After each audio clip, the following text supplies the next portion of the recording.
depuis quelques années, nous déclarons ce matin que les larmes cessent et qu'en lieu et place de l'affliction, que la joie de Christ, la joie communiquée par le Saint-Esprit, la joie de la victoire soit communiquée au nom de Jésus-Christ. Seigneur, que des couples à l'issue de ce thème viennent rendre témoignage de la manière extraordinaire dont tu auras agi dans les cœurs. Tu dis que toi tu tiens le cœur du roi et tu l'inclines à ta face, à là où tu veux. Je prie que les cœurs les plus endurcis, les plus meurtris, les plus angoissés soient restaurés et soient touchés par ton esprit. Merci parce que c'est fait. Nous nous souvenons aussi de ceux qui veulent entrer dans la vie maritale. Que ce thème soit la lumière pour les orienter objectivement, intelligemment, afin que Seigneur, les erreurs que bien nombre ont commises, ces erreurs ne soient plus répétées par ceux qui ne les ont pas encore connues. Merci pour ce moment, au nom de Jésus-Christ. Amen. Amen.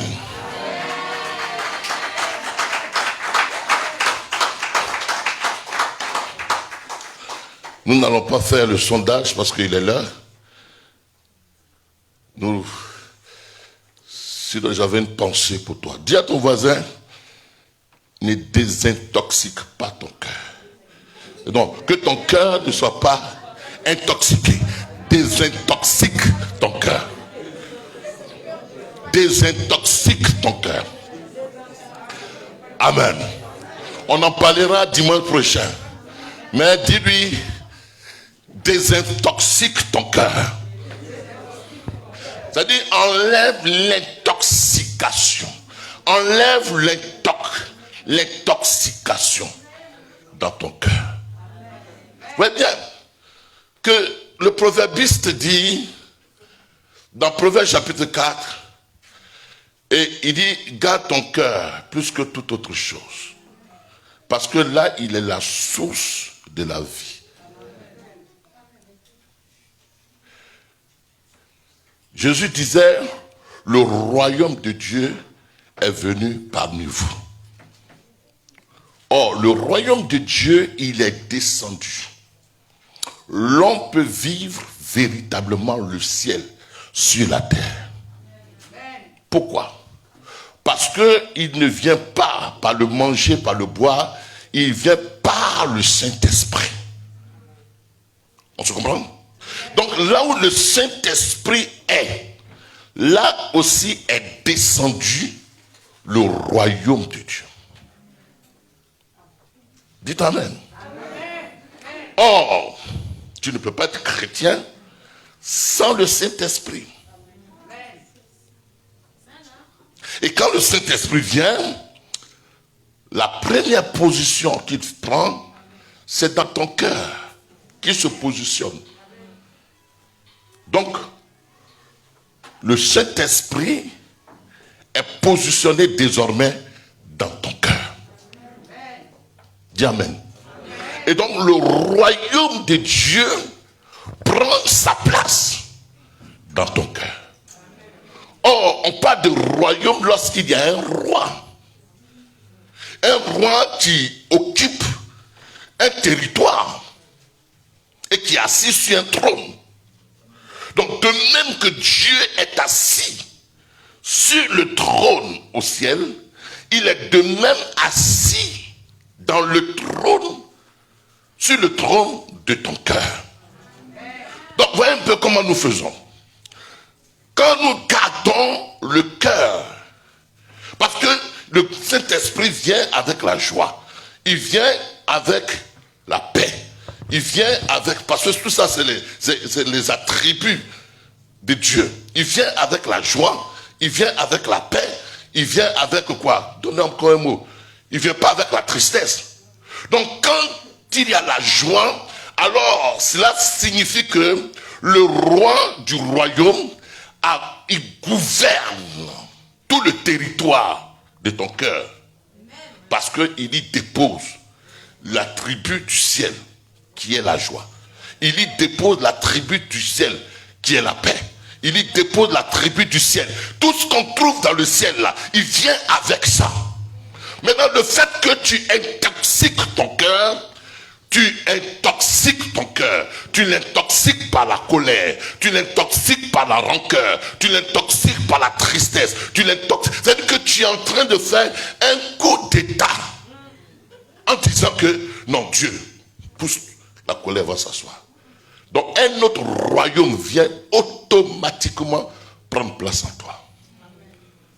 Je prie que ce matin, que le cœur, ton cœur, soit pleinement occupé par le roi du royaume. Et que tu ne permettes pas qu'un autre roi règne avec la tristesse. Qu'un autre roi règne avec la quoi? Avec la tristesse, avec la mort, avec la colère, avec la rancœur. Dis Amen. Avec la haine, dis Amen. Parce que ces deux royaumes, quand tu acceptes l'attribut d'un royaume, c'est que tu veux que le roi de ce royaume siège là. L'attribut du royaume des ténèbres, le roi du royaume des ténèbres, son attribut, c'est la tristesse. Son attribut, c'est la mort. Son attribut, c'est la haine. Son attribut, c'est la vengeance. Son attribut, c'est quoi encore? La méchanceté. Et donc, quand tu acceptes que ton cœur héberge tous les attributs de l'autre royaume, c'est que tu as taclé, tu as poussé le roi de l'autre royaume et tu acceptes que le royaume pour lequel tu fais sollicitation s'installe. Mets la main sur ton cœur. Dis mon cœur, je donne le trône au roi du royaume de Dieu. Et je déclare que ses attributs soient pleinement manifestés dans mon cœur. À partir de ce jour, je m'engage à ne pas intoxiquer, à ne pas permettre que les virus de l'autre royaume, du royaume des ténèbres, s'installent dans mon cœur. Alors je permets ce matin que les attributs du royaume de Dieu s'installent dans mon cœur. Ces attributs sont la joie, la paix, la tranquillité, dans le nom de Jésus-Christ et par le Saint-Esprit. Seigneur, merci, parce que tu prends toute la place de mon cœur, au nom de Jésus-Christ. Amen.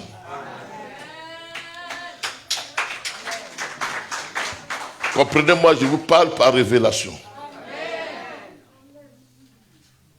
Si Dieu doit te parler, il te parle à partir de ton cœur. Si Dieu doit te conduire, il te conduit à partir de ton cœur. Si Dieu doit te bénir, il te bénit à partir de ton cœur. Si tu dois parler avec Dieu, tu parles avec Dieu à partir de ton cœur. Ce n'est pas ta bouche. La bouche confesse que ce que le cœur lui donne. Maintenant, si ton cœur est intoxiqué, tu ne pourras pas bien parler avec Dieu. Tu ne pourras pas bien entendre Dieu. Tu ne pourras pas être conduit par Dieu. C'est pourquoi veille sur ton cœur. Ne permets aucunement pas qu'un virus, qu'une intoxication entre dans ce cœur. Dans le nom de Jésus-Christ. Amen. Nous voulons continuer notre série d'études sur le mariage. Et ce matin, nous parlerons du syndrome de Jacob. Du syndrome de Jacob. Syndrome, c'est ce qui... C'est un peu comme les symptômes. C'est les caractéristiques, les choses qui sont arrivées à Jacob, c'est les mêmes choses qui peuvent arriver à celui qui ne veille pas. Mais bien avant cela, nous avons dit le mardi dernier que la première institution que Dieu a établie au-dessus de toutes les autres institutions, c'est le mariage. La première chose que Dieu établit, c'est le mariage. Or, une institution est gardée, est préservée, est pilotée par des gens que l'on emploie à l'institution. Par exemple, je pourrais dire quoi? L'éducation nationale est une institution, la justice est une institution, même la présidence est une institution, l'ambassade c'est une institution. Ok? Et donc, dans cette institution, si nous voulons faire fonctionner l'institution, nous mettons à la tête de l'institution des garants, des gens qui vont veiller sur l'institution. Donc, c'est pas par ordre de quoi? De souveraineté ou bien par force. Mais Dieu, dans sa bonté, il établit des leaders pour pouvoir gérer l'institution. Donc, c'est pas parce que l'autre est plus fort. Vous voyez bien, à l'école, nous avons une petite fille, elle a 32 ans, c'était la responsable. Et donc, je l'appelle ma fille, affectueusement. Pourquoi? Et puis, tout le monde est soumis à elle. Tout le monde la respecte. Pourquoi? Pas parce qu'elle est plus instruite, pas du tout. Mais parce que l'administration a décidé que ce soit elle qui soit la responsable. Donc on lui doit le respect qu'on doit à l'institution qu'il a établie comme garante de quoi? L'institution. Donc quand on la voit, on ne voit que quoi? L'institution. On respecte l'institution. Donc si je la bafoue, ce n'est pas elle que je vais bafouer, ce n'est pas elle que je bafoue l'institution qu'il a établie. Donc Dieu veille sur son institution. Et pour que l'institution puisse continuer de vivre et de survivre, Dieu établit des garants. Et les garants sont l'homme et la femme.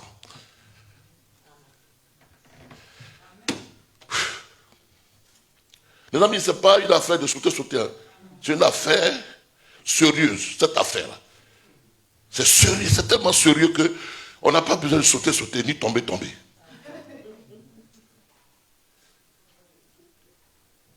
C'est pourquoi en début d'année, je vous ai dit, prêtez-moi votre écoute, votre entendement. Donc, quand l'homme et la femme se marient, chacun d'eux doit prendre conscience qu'il s'engage vis-à-vis d'une institution, qu'il prête serment en disant que moi je vais pour protéger l'institution. Ma vie n'a pas de sens si ce n'est que par l'institution. Moi je vaux quelque chose, pas parce que je suis plus grand ou plus instruit ou plus vieux que vous. Non, je vaux quelque chose par rapport à l'institution dont je suis garant. Dis amen. Le président de la République, il est plus jeune que ses ministres pour la plupart. Il est plus jeune que les sénateurs, beaucoup de choses. Mais on le respecte par rapport à quoi? Parce qu'il représente quoi? L'institution. Donc, le mariage, je rentre dans le mariage pas parce que la fille est belle, pas parce que j'aime la femme, mais parce que la femme et moi, nous avons pris conscience que nous voulons prêter serment en gardant, en préservant, en sauvegardant l'institution qui est le mariage. Donc si nous voyons que celui qui a institué le mariage soit honoré, si nous voulons le grandir, nous devons de même grandir ce qu'il a établi qui est le mariage. Nous le respectons à cause de celui qui l'a établi, qui est Dieu. On se comprend? Sortez de la tête, dans votre tête, qu'on se va faire mariage parce qu'on veut faire enfant. On se va faire mariage parce qu'on veut faire la libido. Ça n'a rien à voir avec ça.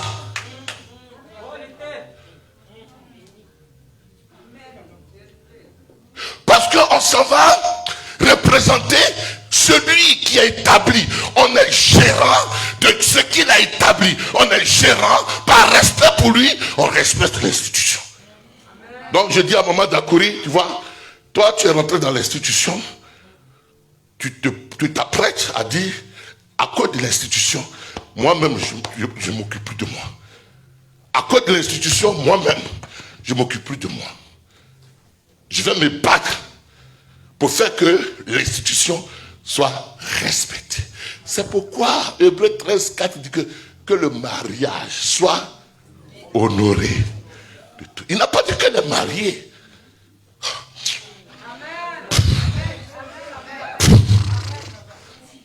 C'est-à-dire quoi? C'est-à-dire que quand je respecte l'institution, je donne envie aux gens de pouvoir entrer dans le mariage.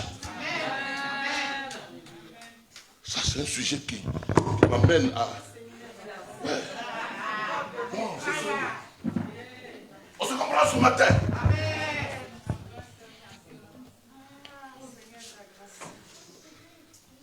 Aucun président n'a été président et puis démissionné en plein mandat.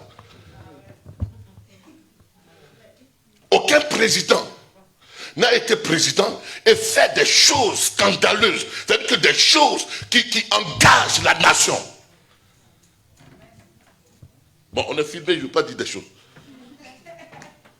Même actuellement aux États-Unis, des gens sont en parlement. On dit non, pourquoi l'autre était là? Et puis, il a permis que les gens puissent entrer dans le Capitole, puissent entrer dans la Maison Blanche. Donc, il y a des tiraillements. Je peux entrer. Mais pourquoi? Tu représentes quoi? L'institution.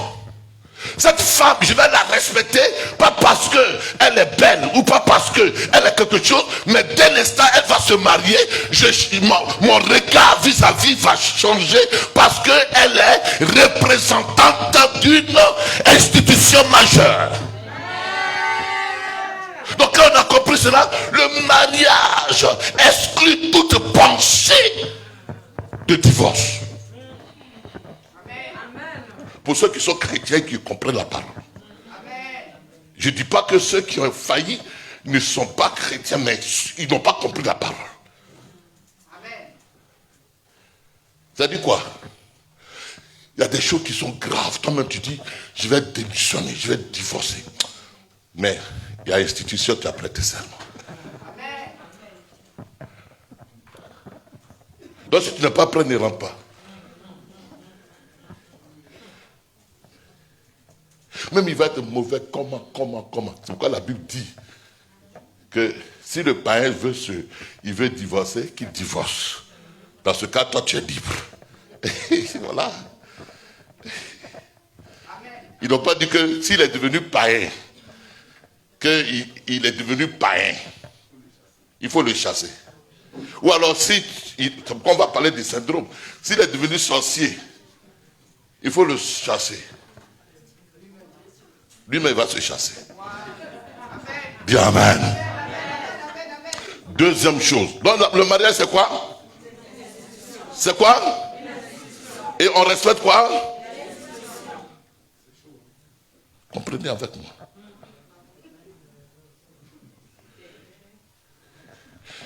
Ce n'est pas une affaire de monsieur et madame s'aiment. Ce n'est pas une affaire de s'aiment. Ceux qui divorcent là, ils se sont aimés. Ce n'est pas une question de il y a enfant ou il n'y a pas enfant. Tu es dedans. Jusqu'à ce que la mort vous sépare. Là, l'institution, on dit bon, tu peux reprendre encore.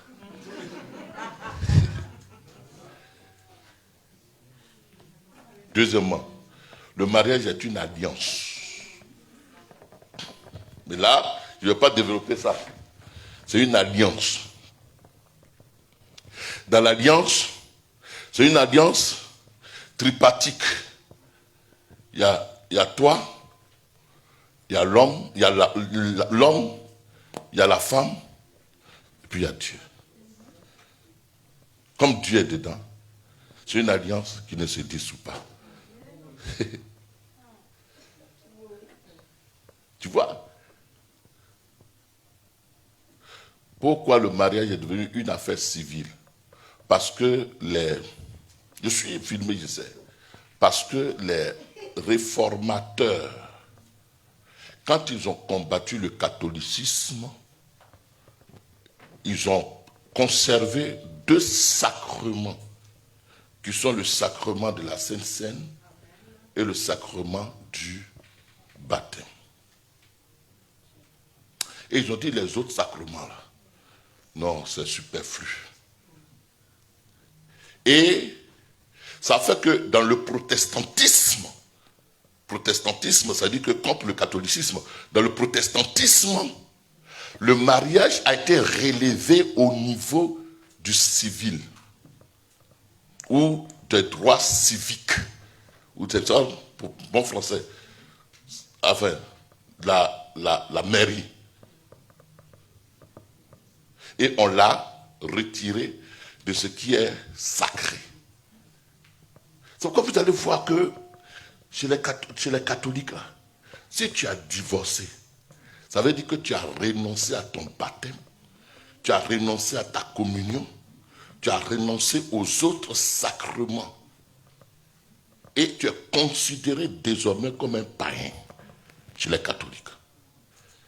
Pour ceux qui sont un peu vieux et qui ont mémoire, ils peuvent comprendre que les catholiques, quand tu as divorcé, tu ne dois plus te remarier aux catholiques. Aucun prêtre. Vous voyez bien que chez le protestant, tu peux te marier chez Dakouri et aller chez Paul te remarier. Mais parce que les protestants n'ont pas considéré le mariage comme un sacrement, comme quelque chose qui est sacré, où on fait une alliance avec Dieu. De même que quand on est enfant de Dieu, on ne peut pas rompre cette filiation avec Dieu. Mon enfant ne va pas dire que tu n'es plus mon enfant, mon père. Non, cette filiation existe. De même impossible de pouvoir briser, impossible. C'est pas parce que tu t'es séparé que c'est brisé. Non, c'est impossible. C'est marqué, c'est marqué. C'est établi, c'est établi. Ça ne s'efface plus. Si j'ai mis un enfant au monde, l'enfant est mon enfant, même si il dit que tu n'es pas bon, mais il est mon enfant. Donc c'est une alliance irréversible. C'est pourquoi il faut prier pour les mariés. Pour ne pas qu'ils détruisent ce que Dieu a établi. Et enfin, le mariage, on avait dit quoi? C'est une affaire d'alliance, mais troisièmement, une affaire de mandat. De quoi? De pouvoir assumer un mandat divin. Assumer un mandat divin. Vous voyez bien que Dieu a établi Adam dans le jardin. Adam travaillait. Adam même nominait les bétails, les animaux. Il donnait des noms. Et puis maintenant Dieu dit, comme il est dans un domaine d'influence, il faut que je joigne à lui une femme pour que tous les deux influencent. Dis Amen. Ok. Maintenant, vous allez me dire, on va voir ça plus loin. Et les enfants, c'est une valeur ajoutée. La valeur ajoutée, c'est quelque chose qui vient en plus. En plus. Amen. Dis avec moi syndrome. Syndrome de Jacob. On va voir comment Jacob a vécu, vous voyez bien que dans la vieillesse de Jacob, il dit, quand il a rencontré Pharaon, il dit que mes jours passés ont été plus mauvais que mes jours à venir. Pourquoi? Il a connu des moments difficiles. Toute sa vie a été une vie de souffrance. Mais pourquoi? Parce que du point de vue sentimental, il a connu ce qu'on appelle cette crise.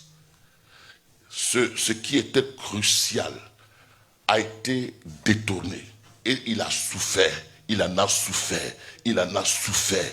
Ces années ont été des années de souffrance. Ce matin, si je prends cet exemple, c'est pour que tu ne puisses pas vivre les mêmes souffrances que Père Jacob. Ces années antérieures ont été des années d'amertume, d'affliction, de douleur. Pourquoi? Parce que le fondement de sa vie maritale a été un fondement faussé à la base. Bien-aimé, cette affaire, c'est une affaire de vie ou de mort. C'est une affaire de destinée accomplie ou destinée non accomplie. C'est une affaire de paradis ou d'enfer. C'est une affaire de être avec Dieu ou ne plus être avec Dieu. C'est une affaire de assumer sa destinée ou échouer à sa destinée. C'est une affaire vitale. C'est une affaire de vie ou de mort. Des gens peuvent mourir de façon précoce, de façon prématurée, parce que n'ayant pas fait le bon choix, ou n'ayant pas posé les bons fondements, et là où ils devaient avoir la paix, qui est leur jardin d'Éden. Or, le mariage a été institué en Éden. Or, l'Éden, c'est le lieu de délice. Le mariage devait être dans un lieu de délice. Il ne devait pas être un enfer. Et des gens vivent des cauchemars, des amertumes, des souffrances. C'est pourquoi il faut avoir pitié d'eux. Il faut avoir pitié d'eux. Pourquoi? Parce qu'ils n'ont pas reçu ce que je vous donne. Donc, pourquoi? On va voir ça. Genèse. Genèse chapitre combien? 29. Genèse 29, verset 9 à 25. Genèse 29, verset 9 à 25. Dépêchons-nous parce que le temps contre nous. Verset 9.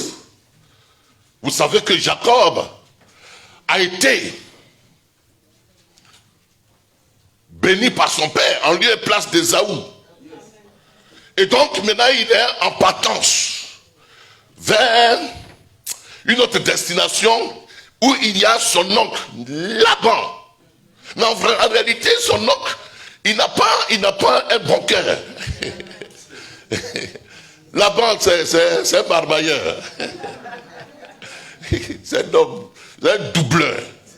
C'est ça que signifie son nom, le doubleur.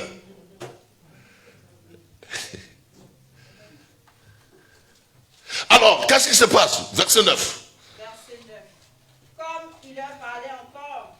Donc il a rencontré des gens dans le chemin pour dire, mais est-ce que moi je m'en vais chez mon oncle? Lui il pensait aller chez son oncle. Il dit, je m'en vais chez mon oncle, le frère de ma mère. Et donc les gens qu'il trouve sur le chemin, il leur dit, mais attends, dans le village là, il y a ton oncle. Ok, donc dans le chemin, ils vont lui parler. Comme il leur parlait, suivait Rachel avec le troupeau de son père, car elle était bergère. Lorsque Jacob vit Rachel, fille de Laban, frère de sa mère, et le troupeau de Laban, frère de sa mère, il s'approcha, roula la pierre de dessus l'ouverture du puits, et abreuva le troupeau de Laban, frère de sa mère. Et Jacob baisa Rachel et éleva la voix et pleura. Jacob apprit à Rachel qu'il était parent de son père, qu'il était fils de Rebecca, et elle courut l'annoncer à son père. Dès que Laban eut entendu parler de Jacob, fils de sa sœur, il courut au-devant de lui, il l'embrassa et le baisa et le fit venir dans sa maison. Jacob raconta à Laban toutes ces choses, et Laban lui dit, certainement, tu es mon os et ma chair. Tu es mon parent. Continue. Jacob demeura un mois chez Laban.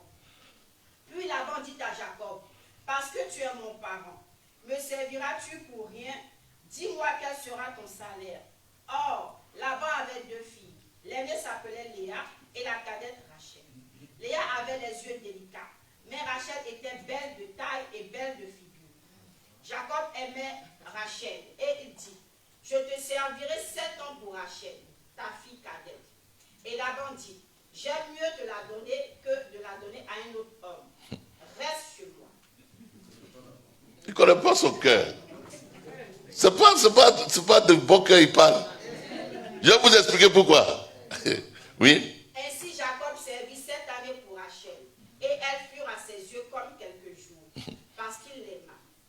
Ensuite Jacob dit à Laban, donne-moi ma femme, car mon temps est accompli, et j'irai vers elle. Laban réunit tous les gens du lieu et fit un festin. Voilà, son cœur va sortir. Le soir, il prit Léa, sa fille, et l'amena vers Jacob, qui s'approcha d'elle. Et Laban donna pour servante à Léa, sa fille Zilpa, sa servante. Le lendemain matin, voilà que c'était Léa. Alors Jacob dit à Laban, qu'est-ce que tu m'as fait? N'est-ce pas pour acheter que j'ai servi chez toi? Pourquoi m'as-tu trompé? Laban dit, ce n'est point la coutume dans ce Tu sais que moi je suis un scorpion, je mords.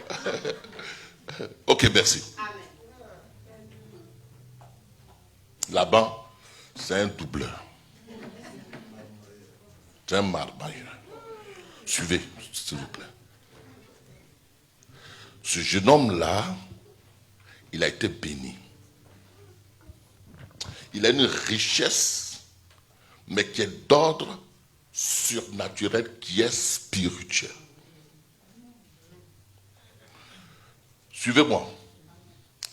Il arrive et il trouve Rachel au puits. La Bible dit que Rachel était bergère. Ça dit quoi?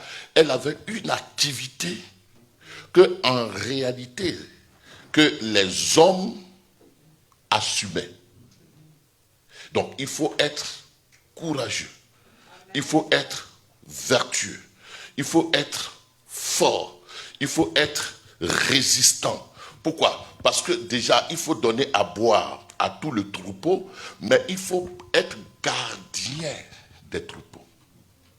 Préserver les troupeaux de tout loup ou de tout quoi? De tout ravisseur. Il faut savoir garder le troupeau. Et donc, il va rencontrer Rachel au puits. Au puits. Puis le symbole de la bénédiction. Mais il va rencontrer Rachel en un lieu. Mais qui est un lieu qui est symbolique, prophétique. Au puits. Souvenez-vous que lui-même, sa mère, Rebecca, c'est au puits. On l'a rencontré. Donc il va rencontrer Rachel au puits. Et ça va éveiller en lui beaucoup de souvenirs, beaucoup d'émotions. Parce que auprès de qui? Auprès d'Isaac, Rachel a été, Rebecca a été d'une grande bénédiction. Et pour lui-même, Rebecca a été une mère qui l'a protégé, une mère qui a donné même sa vie et qui a même dit que même si ton père se rendait compte que ce n'est pas toi, je pouvais payer le prix. Donc c'est une femme vertueuse, une femme courageuse, une femme qui avait beaucoup de qualités. Par surcroît, cette femme-là était aussi bergère. Et il rencontre Rachel au puits. Donc vous voyez bien que les patriarches de la Bible ont rencontré le plus souvent leurs femmes à des endroits spécifiques. Pas n'importe où. au puits.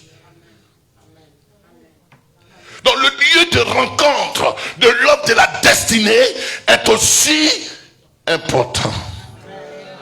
Il te rencontre où? Elle te rencontre où? Vous vous êtes rencontrés où?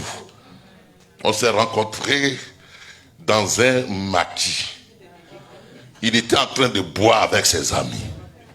Ça commence mal.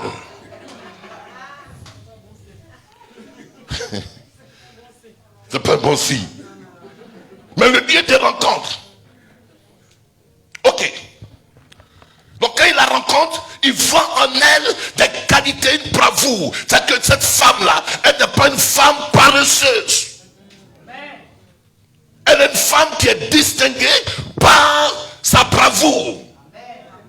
À l'exemple de cette femme dont parle Salomon dans Proverbe 31 verset 10, la femme vertueuse, elle travaille, elle se bat, elle est une battante, elle procure de la nourriture à sa maison, elle ne travaille pas avec la main lâche, elle est une femme vivante. Donc, comme nous l'avons dit, quand Dieu établit Adam dans le jardin, Adam avait déjà une zone d'influence. Il a déjà un domaine dans lequel il est influent.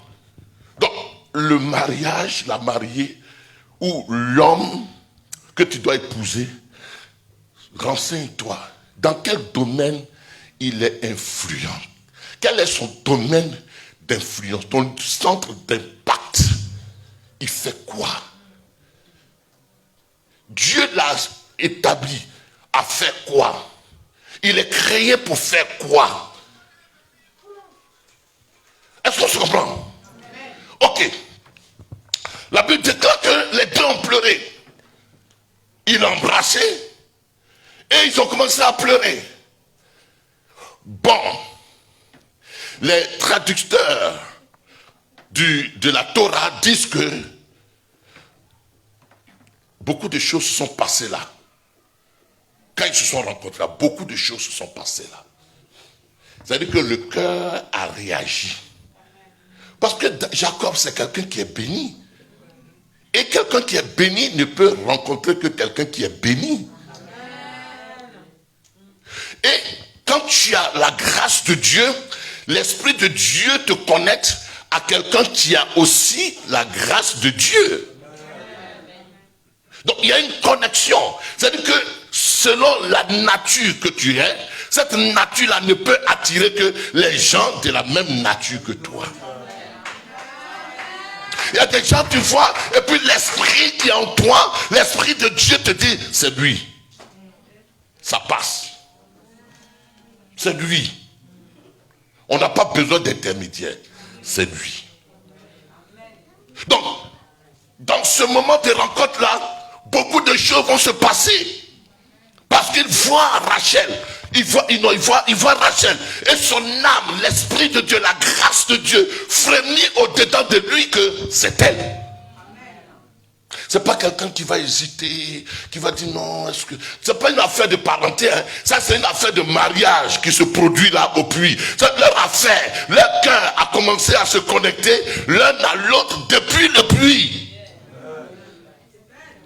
Depuis le puits. Dis-toi amen. Comment ton cœur bat? Comment ton cœur réagit vis-à-vis de son cœur? Parce que le mariage là, il impose une préparation.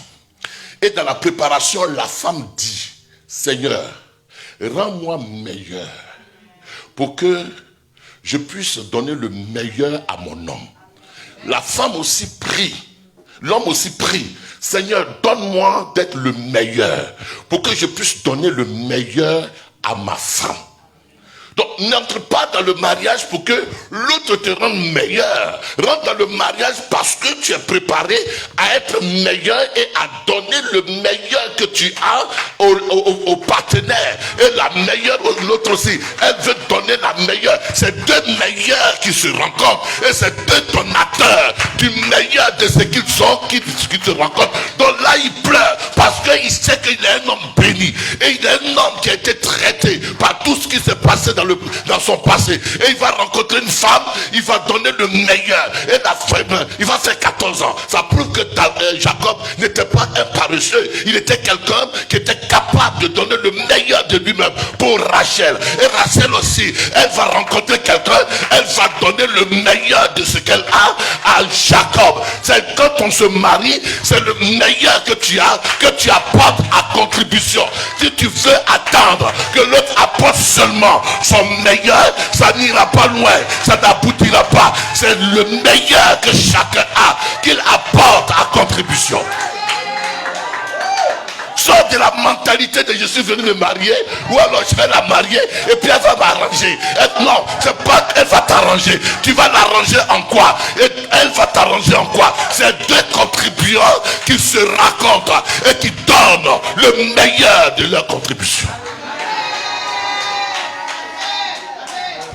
Tu es venu dans ma vie là. C'est quel meilleur tu apportes? Si on veut que le mariage dure là, c'est le meilleur qui apporte son meilleur. C'est le meilleur qui apporte son meilleur. Si le meilleur rencontre que la passivité, que l'oisiveté, que la distraction, que tout ce qui est futilité, ça n'ira pas loin, parce que c'est deux meilleurs qui amènent à la contribution le meilleur de ce qu'ils ont reçu. Première chose, elle le prend, elle l'amène dans la maison de son quoi? De son père Laban. Mais elle se disait déjà, connaissant son père, elle connaissait déjà les idées, les arrière-pensées de son père.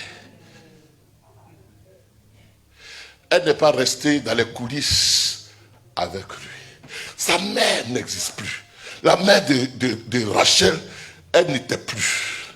Donc, qu'est-ce qu'il fait? Elle va vers son père.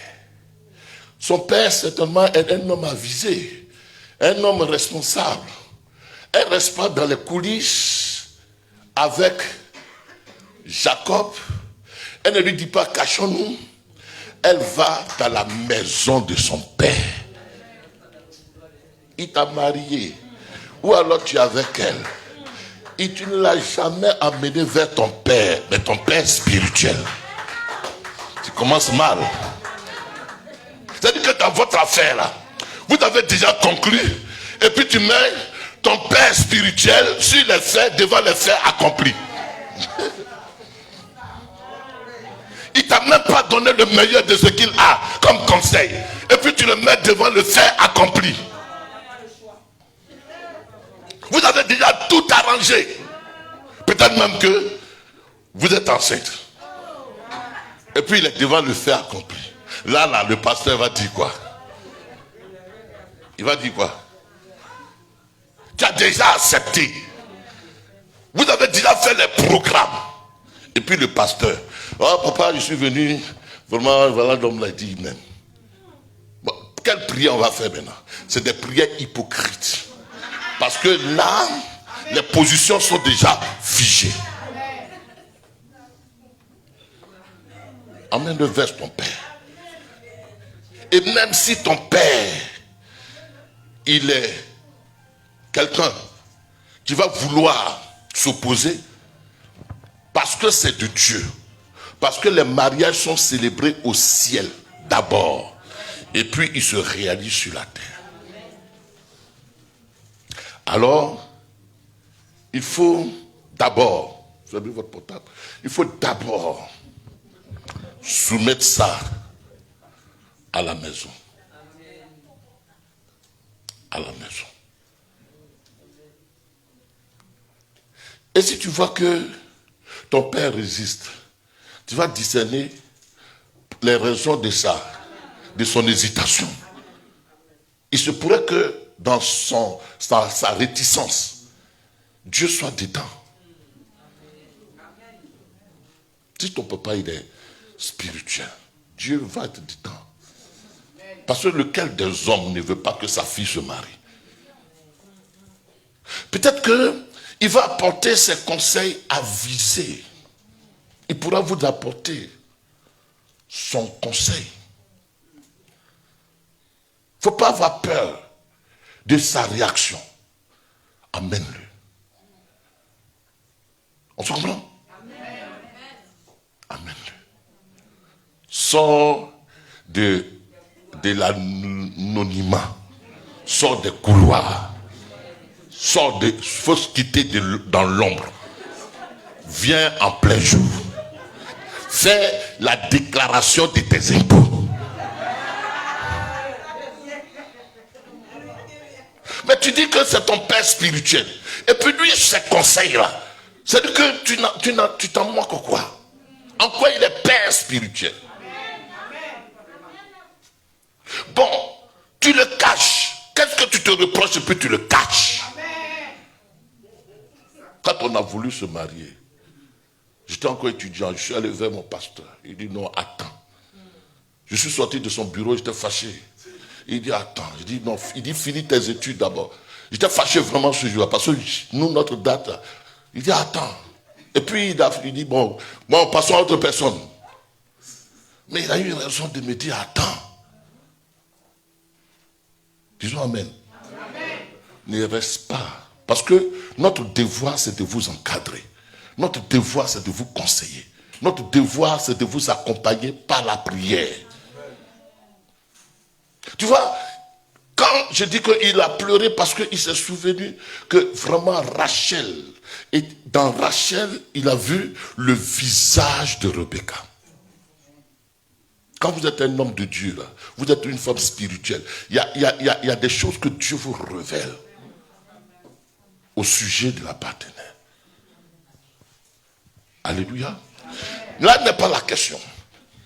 Revenons maintenant au fait qu'il aime la femme. Regardez le prix qu'il va payer. C'est là qu'on détecte le véritable engagement de qui ça? De Jacob vis-à-vis de Rachel. Son père lui dit, ma fille, tu ne fais pas enfant avec elle sans mariage. Tu ne fais rien avec elle sans mariage. Et puis il lui impose 7 années de travail, de labeur. Il dit, je suis d'accord.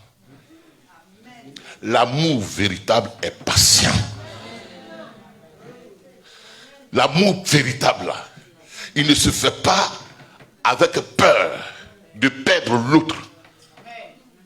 Souvent on a peur, on dit, si je retarde trop, il va partir, elle va partir.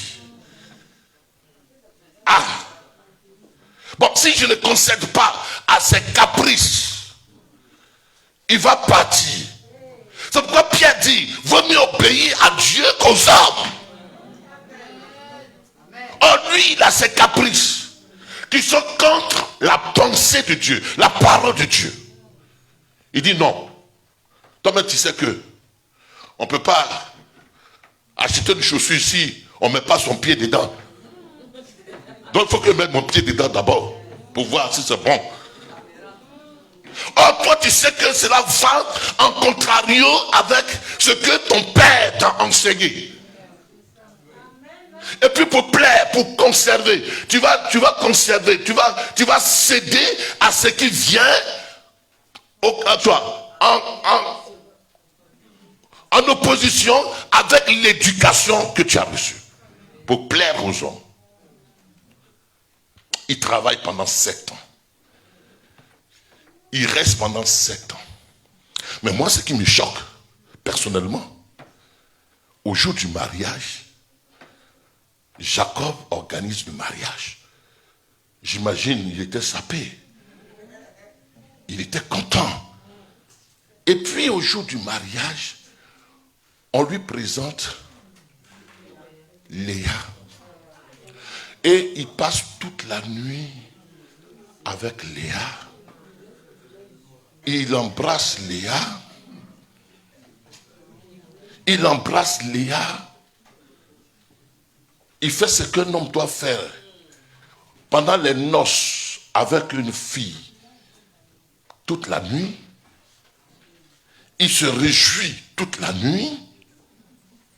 Et puis, il se rend compte que le matin, quand il a fini de se vider, que ce n'est pas Rachel.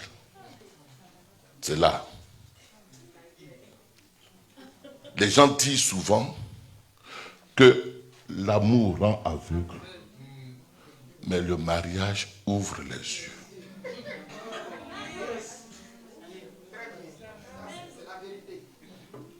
Or, il faut d'abord ouvrir les yeux, même si l'amour est là. Vous voyez bien, il a passé 7 années en déployant son énergie. 7 années en donnant le meilleur de lui-même. 7 années en se vertuant pour avoir Rachel. Mais il a fallu qu'il soit dans l'aveuglement pour qu'il soit dupé. La seule nuit. Lequel des hommes tu vas aller avec une fille au jour des noces? Parce que chez les juifs là, c'est au jour des noces, on se découvre bien. Tu vas rester dans une nuit, dans une chambre, avec une jeune fille. Et c'est maintenant que tu te rends compte le matin, quand tu as fini de faire ce qu'un homme doit faire. C'est maintenant, non, Jacob, qu'est-ce que tu as dans la tête? C'est maintenant. Mais c'est trop tard. C'est trop tard. Je vais dire quelque chose ce matin. Quand moi j'ai lu personnellement ce texte, je dis mais c'est trop tard. Pourquoi? Parce que aveuglé. Mais là ce n'est pas l'amour, c'est des coups de foudre. Aveuglé par ses émotions, aveuglé par ses sens, aveuglé par tout cela. Quand on te parle, certainement, quelqu'un a dû le toucher pour dire que Jacob, ouvre bien tes yeux. Ah, laissez-moi, moi c'est Rachel, laissez-moi. Il n'a pas voulu écouter, il n'a pas voulu se disposer. Et maintenant qu'il est de plein pied dans le mariage, ses yeux s'ouvrent. Assume. Jacob assume. Assume parce que le mariage, on ne le dissout pas. Assume. Assume parce que le serment a été déjà prêté. Assume. Et c'est ainsi que dans l'église, nous retrouvons des cas malheureux, des personnes qui sont dans l'angoisse, qui passent le reste de leur vie chrétienne dans la souffrance, dans l'affliction, dans la douleur, dans l'amertume, dans le regret, dans le désarroi total, dans l'affaiblissement. Leur énergie est épuisée. Ils ont tellement prié. Au moment où il fallait prier, tu as placé la prière après. Donc ils sont épuisés. Et maintenant, ils veulent se retirer. Et Dieu dit, assume. Assume. Parce que c'est déjà fait. On se comprend? Mais pourquoi il n'a pas assumé? Parce que, je vais le dire rapidement, avant d'entrer dans le mariage, il y a des questions importantes qu'il faut traiter d'abord. Il a traité les questions de bas-ventre, les questions libidinales, sensuelles, avant les questions essentielles. Il a traité les questions émotionnelles avant les questions essentielles. Or, les questions essentielles, je m'assois et puis je les pose. Avant qu'on ne s'engage. Première question. Je fais comme ça une collecte de questions. Première question. De quelle origine il est? Il vient d'où? Moi, je viens du ciel. Lui, il vient d'où? Quelles sont ses sources? Parce que les sources de chaque personne l'accompagne. Elle ne se perd pas. Les sources ne se perdent pas. Un proverbe nous dit que le fruit ne tombe pas loin de son arbre. Il tombe sous son arbre. Il est tel que l'arbre est. C'est source. Même on est dans le Seigneur. Ouvrons un peu les yeux. On est dans le Seigneur. Un Africain a ses sources.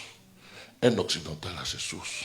Donc si je dois faire mariage, il faut que chacun comprenne déjà quelles sont ses sources, ce qui est négatif dans ses sources, et puis maintenant prendre les bonnes sources, les sources du royaume de Dieu. On se comprend? Amen. Quelles sont ces sources? Pose-lui la question. Tu viens d'où? Tu viens de quelle famille? Qu'est-ce qui se pratique dans ta famille? Qu'est-ce qui se passe là-bas? Il dit non, moi je suis Dida. Ah! Ok. Ah non, moi je suis Atier. Ah! Atier, Dida sont des tout petits. Mais quand même, on va aller plus loin.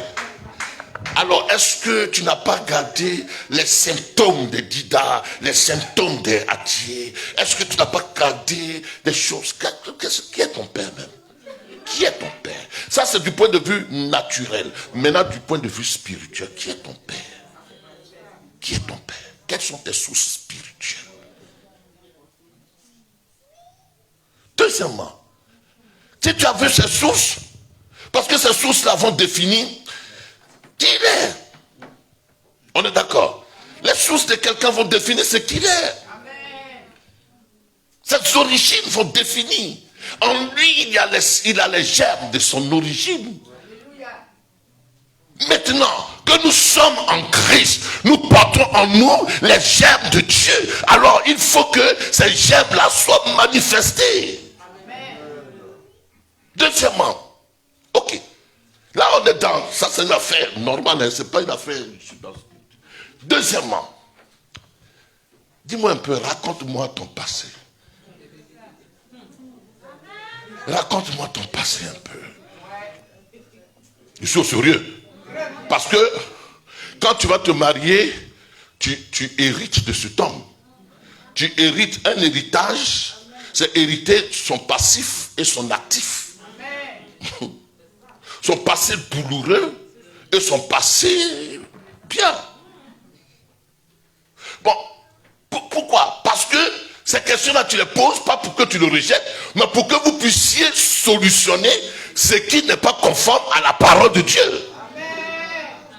Quand je parle de choses, c'est pas parce que non, il n'est pas africain, non, moi je ne non, non, non, non, il ne faut pas être de ce genre. Mais pour que pendant les fiançailles ou pendant que vous n'êtes pas encore allé devant le pasteur ou devant l'église ou devant le maire, toutes ces questions-là soient traitées, intelligemment traitées.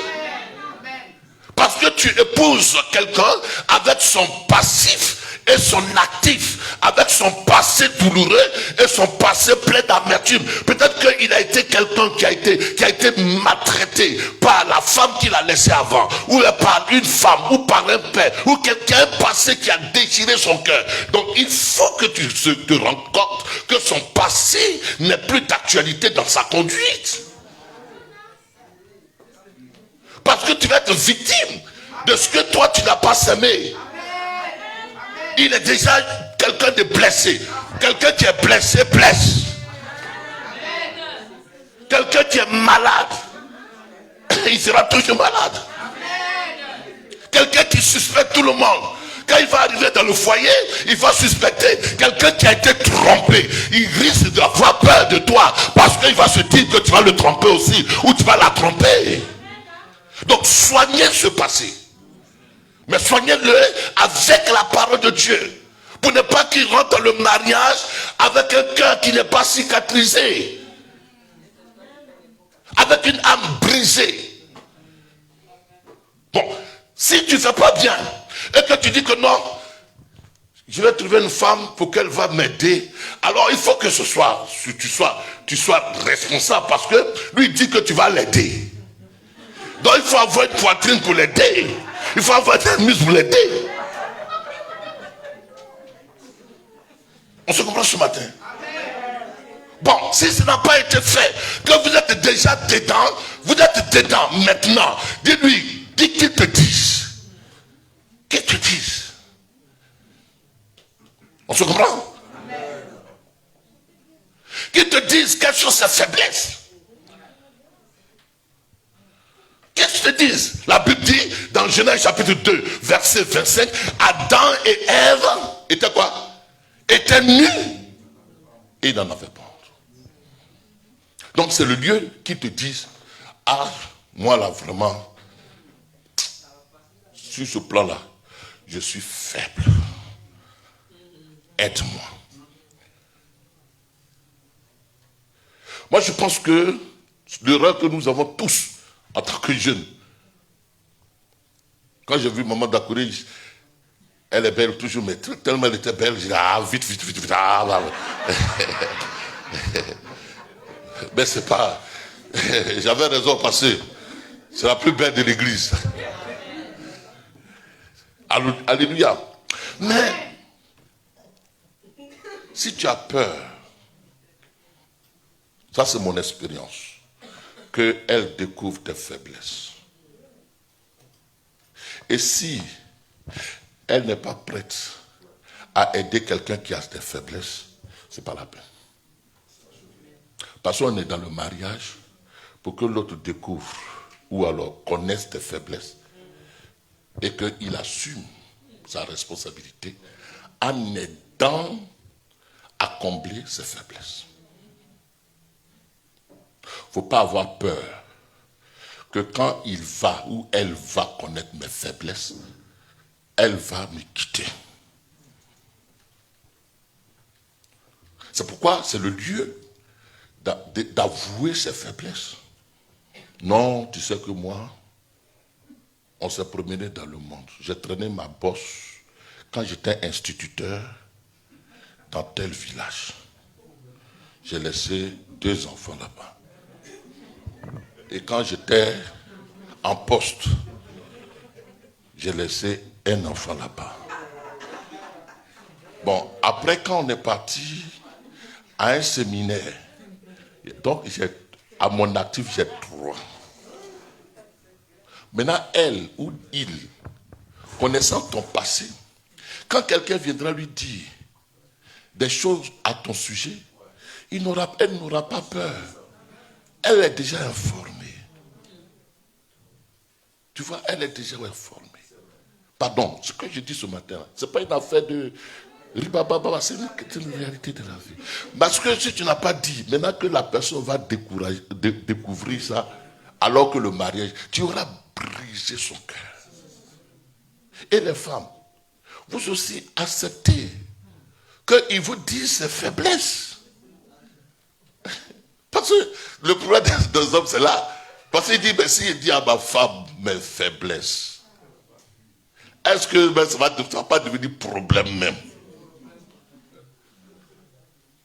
Est-ce qu'elle ne va pas ressasser ça à tout moment?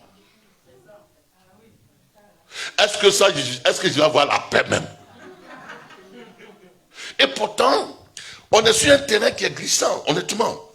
Ça, je dis sérieusement, je le dis vraiment. On est sur un terrain glissant. Si tu t'es trompé, il faut dire, je suis trompé. Et que l'autre, c'est vrai, ça va lui faire mal. Mais que l'autre accepte et qu'il te pardonne. Mais il y a des gens qui ne pardonneront plus jamais. C'est-à-dire que toi-même, tu es enterré comme, vous faites, quand Pierre a régné Jésus, là, s'ils étaient là, c'est-à-dire que Pierre n'allait plus jamais prendre le micro. Parce que, pour eux, là, tu as régné Jésus, maintenant tu vas prêcher à quelle Pentecôte? Or, quand Jésus est ressuscité, il a restauré Pierre. Il a restauré Pierre. On se comprend? Jésus, quand il est ressuscité, il n'a pas dit, Pierre, c'est pas toi qui m'avais renoncé, et toi, donc je te fais plus confiance, c'est que tu es maudit même, tu es le diable, j'étais à la croix, et puis une petite fille t'a demandé, est-ce que tu connais, tu n'as dit que non, je ne le connais jamais. Toi là, même Pentecôte là, tu vas même pas avoir ça aussi. Il allait partager les dons du Saint-Esprit et puis oh, Jésus ressuscité, restaure. Restaure l'autre. Alléluia. Amen. On va aller un peu plus loin. Maintenant que tu sais ses faiblesses, il faut savoir.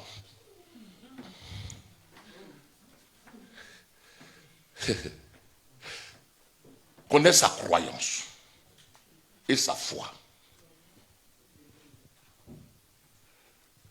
Quelle est ta croyance? Mais ça se discute avant qu'on ne puisse entrer dans l'institution. Hein? Quelle est ta croyance? Quelle est ta foi? Parce que lui ne croit pas à la dîme. Toi, tu crois à la dîme. Vous n'êtes pas dans l'unité de quoi? L'unité de la foi. Lui ne croit pas à la dîme. Parce que son pasteur était ailleurs. Et toi, ton pasteur, c'est le pasteur d'Akouri. Donc, ce que le pasteur d'Akouri t'a enseigné, tu vas maintenant confronter ça à ce que lui, il a reçu. Et ça cause problème. Amen. Si dans la maison, vous n'avez pas la même confession de foi, ça veut dire que, du point de vue spirituel, vous n'allez rien partager. Amen. Vous n'avez pas la même vision. Vous n'avez pas la même croyance. Encore pire. Lui, il est musulman. Et puis toi, maintenant, tu es chrétien. Vous allez partager de quoi? Au sujet du salut des âmes. Vous allez avoir quel fardeau ensemble? Au sujet de l'église. Vous allez avoir quelle vision ensemble? Au sujet de la prière. Oh, la Bible dit que si deux s'accordent, vous allez avoir quelle prière ensemble? Donc, c'est pourquoi la Bible dit, quel rapport y a-t-il entre Christ et Bélial? Christ, c'est pas Christ, hein? Christ, c'est toi qui es Christ, parce que tu es la représentation, l'image de Christ. Quel rapport y a-t-il entre toi qui es Christ et Bélial? C'est-à-dire que celui qui n'a pas Christ, entre la lumière et les ténèbres. Ne dis pas que je vais le convertir, parce que ce sera un autre combat que tu vas mener. Amen. Amen. Je préfère que tu sois comme ça, que d'entrer dans d'autres afflictions. Amen. Parce que le mariage n'est pas question de sexe seulement. Amen. Sexe, ça c'est le boissou, c'est ce qui vient s'ajouter. Mais le mariage, c'est une affaire entre deux enfants de Dieu, c'est une affaire de vision sur les questions spirituelles. Amen. C'est une question de fardeau qu'on partage ensemble. Honnêtement, je vous dis la vérité. Nous les pasteurs, on est enthousiasmés quand on a une femme qui est spirituelle. Mais ça c'est le pasteur. Mais tout enfant de Dieu, il est enthousiasmé quand il a une femme qui est spirituelle. Et toute femme chrétienne, elle aussi enthousiasmée quand elle a un mari qui est spirituel. Parce qu'il y a connexion d'esprit, il y a unité d'esprit, il y a partage de fardeau. Et on marche dans une destinée commune. Deux hommes peuvent-ils marcher ensemble s'ils ne s'entendent pas? Honnêtement, on est maintenant enfant de Dieu. Je dis, c'est pas une affaire d'enfant. C'est pas une affaire d'enfant. Le mariage, il y en a qui vont divorcer parce qu'on n'a pas eu enfant. C'est pas ça, c'est des raisons qui ne sont pas fondées. Il y a des gens qui ont des enfants et ils divorcent. Pourquoi? Parce qu'ils ne s'entendent pas sur ce qui est fondamental. Et le fondamental, c'est comment Dieu nous a appelés et à quoi Dieu nous a appelés à faire, et donc quel est le point commun qui nous permet d'accomplir chacun la destinée à laquelle Dieu nous a appelés. Nous sommes créés en Jésus-Christ pour de bonnes œuvres que Christ a préparées d'avance afin que nous les pratiquions. Mais quand ce n'est pas le cas, même les autres choses là, moi ça ne me rassasie pas. Moi ça ne me rassasierait pas. Ça ne me rassasie pas. Si tu es spirituel, ça ne va pas te rassasier. Tu vas avoir une femme avec qui tu partages la Bible, avec qui tu partages les fardeaux du ministère, avec qui tu partages les problèmes que tu as, et puis qui te porte de la prière. Nous on est complémentaires. Hein? Ne pensez pas que l'autre ne prie pas, mais honnêtement dans la maison, chez nous, notre expérience, on a deux coins. Il y a un qui est dans la chambre et il y a un qui est dans le salon. Mais c'est jusqu'à 3h, 4h du matin. Voilà notre travail. Celui qui est dans la chambre là, lui cherche verset. Il y a toutes sortes de Bibles. Amen. Toutes sortes de Bibles. Là aujourd'hui je dors 5h, 6h du matin. Amen. Toutes sortes de Bibles, toutes sortes de Torah. Et puis l'autre qui est dans le salon est en train de prier. Donc, je n'ai pas besoin de ton groupe d'intercession. Parce que moi-même, dans ma maison, il y a intercession. Tu vois? Donc cette complémentarité, ce fardeau que nous portons ensemble, nous soulage. Et même fait qu'on oublie, souvent on n'a pas à manger, on n'a pas ça, on n'a pas ceci. Et même ceux qui ont ce que nous on n'a pas, on est plus heureux que. Pourquoi? Parce que le Seigneur, sa grâce nous suffit. Il y a des questions prioritaires que tu dois poser. Sinon tu tombes dans le syndrome de Jacob. C'est quand Jacob, il a fini de manger, ses yeux se sont ouverts. Comme Adam, quand il a fini de manger le fruit, c'est là les yeux de l'un et l'autre se sont ouverts. Cette affaire, c'est pas affaire de bassesse. C'est pas affaire de bassesse. C'est pas affaire de bassesse. Parce que nous, quand on était jeunes, à l'église baptiste, on nous a appris sanctification à outrance. Sanctification. Même quand on voit avec la fiancée, on risque de vous mettre sous discipline. Donc, il faut que je me marie. Et puis on fait maintenant les calculs. Quand je viens de marier, je ne sors pas pendant 1 mois. Je vais me rattraper. 6 ans de vie chrétienne, je me rattrape. Donnez-la. Mais 2 jours suffit, c'est pas la peine. Ce n'est pas ça qui vient. Il y a d'autres préoccupations majeures. La vie est une vie de combattant. Et les combats doivent se mener du point de vue spirituel. Et donc, du point de vue spirituel, souvent tu es affaibli. Et tu dois avoir un second qui vient t'aider de façon à t'aider à surmonter les combats qui sont du point de vue spirituel. Et si tu n'as pas cette aide, si tu n'as pas Aaron et Hur, il y a des batailles que tu ne peux pas remporter. Vous pensez qu'on n'a pas de besoin? Je vais voir la banque et puis je retire. Et puis je donne 1500 €. C'est parce qu'on en a. On n'en a pas. Mais c'est parce que l'autre comprend. On a connu dans l'église ici des femmes qui veulent payer 10 et leur mari dit, tu ne payes pas 10. On a connu dans l'église des femmes qui veulent venir à l'église et le mari dit, ton affaire d'église, arrête. Or, c'est dans l'église qu'on les a mariés. On a connu dans l'église des gens qui étaient chauds. Quand ils ont marié nos filles, ils ont arrêté d'être chauds. Ils ne viennent plus. Parce que pour eux, ils cherchaient quelque chose. Les amis, mettez en priorité ces choses. 1. Quelles sont ses origines? 2. Quelles sont ses faiblesses, ses forces? Je pourrais même ajouter, quel est son domaine d'influence? Parce qu'il est dit, tu fais quoi? Mets ton champ en état. Et fais quoi? Soigne tes affaires dehors. Mets ton champ en état et tu bâtiras ta maison. Soigne tes affaires au dehors. Mets ton champ en état. Un paresseux comme ça, il a bouffé assez de ma fille. Je veux qu'il entende. Des paresseux comme ça. Dis amen. Et puis tu es couché. C'est femme qui va aller chercher de l'argent. Et puis toi tu es là, tu grattes ton ventre. Tu es couché. Et puis tu penses que toi, ton salaire va sortir dans quoi? Dans quoi? Le nombre d'enfants que vous avez fait. Avant de le voir, il faut voir, il est battant dans quel domaine? Il est battant dans quel domaine? Elle est battante dans quel domaine? Nous sommes entrés dans un siècle où c'est une complétude, c'est une complémentarité. C'est une complémentarité. Si cette complémentarité ne vient pas au rendez-vous, vous allez voir que l'amour va se filtrer.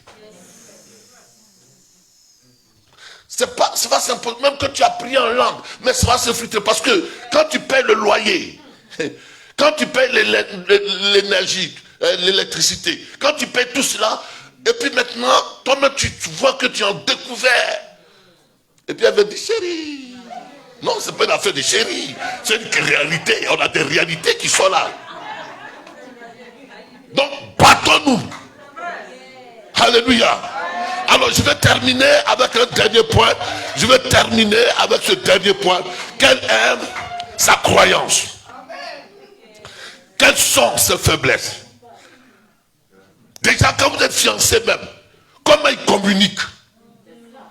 Il communique de façon à imposer son autoritarisme. C'est un narcissique, comment on appelle? Narcissique ou comment on dit? Narcissique. Lui, ce qu'il fait là, c'est ça qui va rester. Quand on a discuté, c'est ce qu'il fait là qui va rester. Ou alors c'est ce qu'elle fait qui va rester. Alors une telle personne qui ne sait pas communiquer, il faut lui apprendre à communiquer avant de t'engager. Parce que le mariage sans communication, il est déjà mort. C'est pas au service militaire. C'est pas que la femme soit un jouet. Mais c'est un partage, c'est un échange. Soit tu es trop... Et puis faites attention, hein, je vous dis. Faites attention, les femmes. S'il est trop instruit, que toi tu n'as pas fait CP1. Attendez-vous sur ça. Hein? Attendez-vous. Ça, je parle en tant qu'enseignant. Attendez-vous. Parce qu'il va prendre des mots de philosophie pour t'embrouiller. Il va prendre même Dieu en philosophie. Merci ma fille. Est-ce qu'on se comprend? Est-ce qu'on se comprend? Si tu n'es pas allé à l'école, tu t'es arrêté au CE2. Ok, prie Dieu pour que Dieu te suscite quelqu'un qui a aussi niveau CE1. Au moins il y a un an qui ne sait pas. Mais qu'est-ce que je dis? Il va prendre, il va te marcher là-dessus. Parce qu'il pense que tu es trop nul. Il pense que tu n'es pas à son niveau. Non, à un moment donné, à moins que dans la préparation, tu travailles. Bon, ça je dis un peu ce que moi je suis. Si tu regardes trop les films New Loot et que moi j'aime lire les livres, je te demande, tu as lu combien de livres dans le mois? Ah, tu as fait des livres, laisse-moi. Tu vois, ceux qui ne sont pas instruits, ils sont souvent frustrés. Et pour eux, là, c'est la frustration. Non, sois pas frustré. Parce que le monde évolue. Il faut être il faut monter. On se comprend ce matin. Les amis, c'est une question d'éducation. C'est une question d'éducation. Éducation spirituelle, mais éducation de la vie sociale. Je veux terminer avec ça. Pardon. Voyez l'hygiène. Il y a des femmes vraiment qui ne sont pas hygiéniques. Et il y a des hommes vraiment. Leurs femmes souffrent.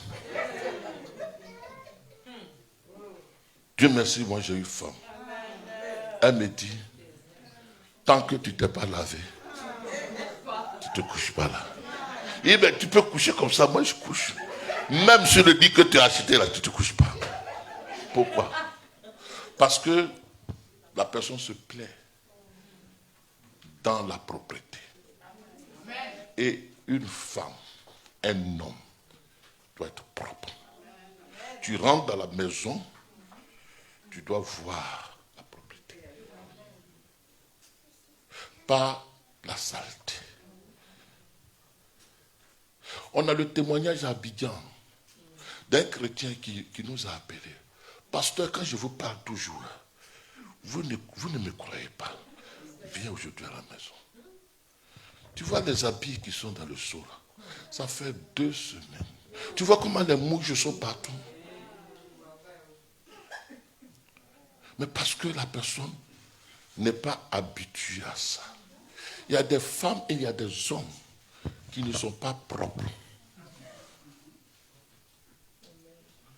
Et ça va en pousser l'homme.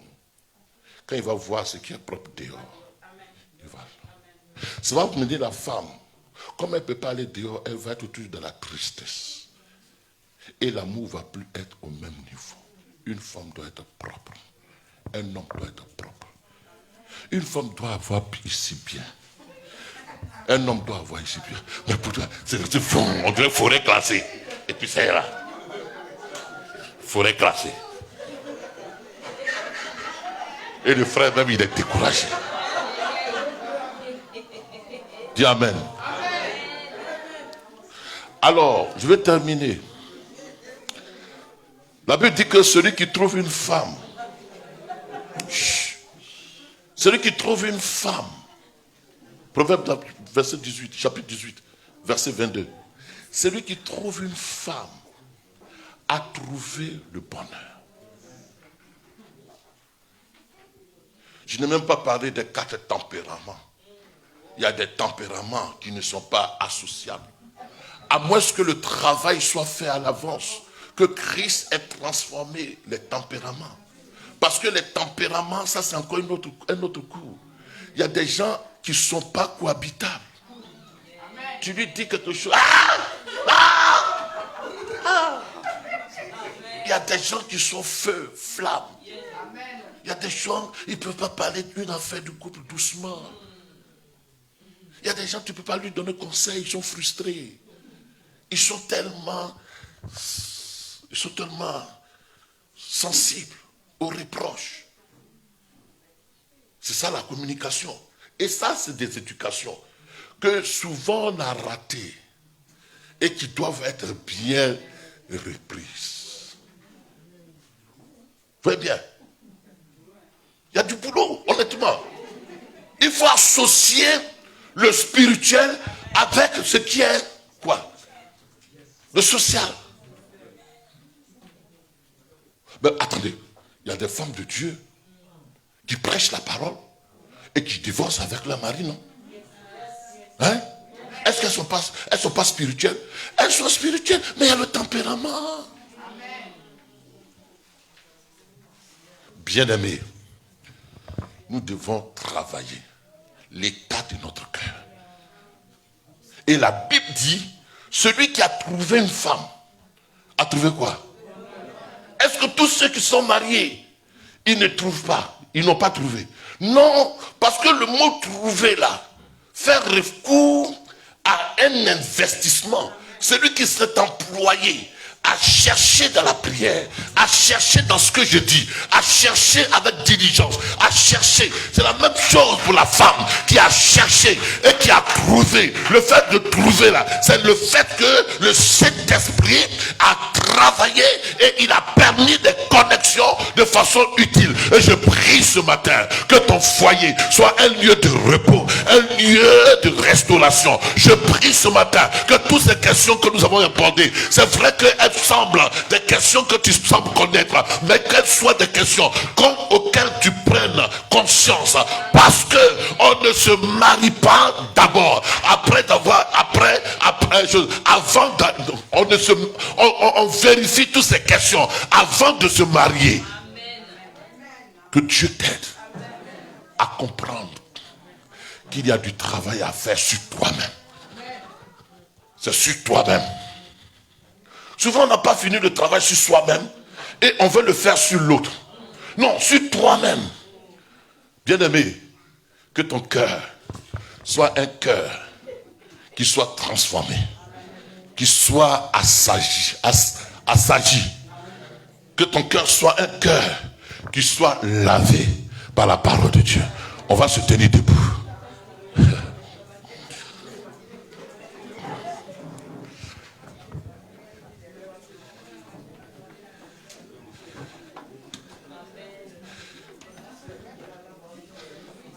Lève la main.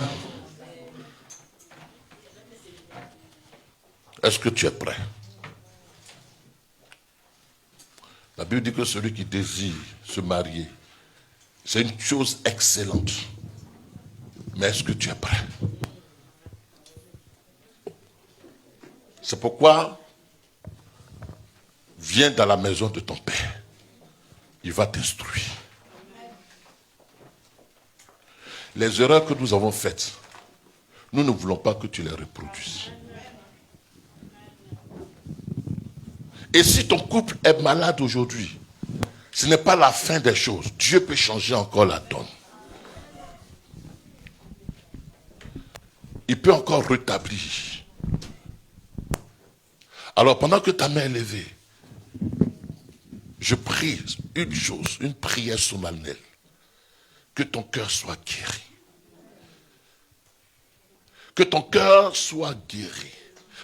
Je n'ai pas dit ces choses pour que tu partes d'ici avec un cœur troublé, avec une angoisse, avec des défauts de ton mari ou de ta femme que j'ai pu relever. Mais pour que tu puisses connaître ces choses et aider l'autre. Et les porter en prière. La prière est l'arme que Dieu te donne et qui peut transformer la femme ou l'homme le plus endurci. La prière du juste a une grande efficacité. Et si tu vois que ces choses ne sont pas dans ta femme, aide-la.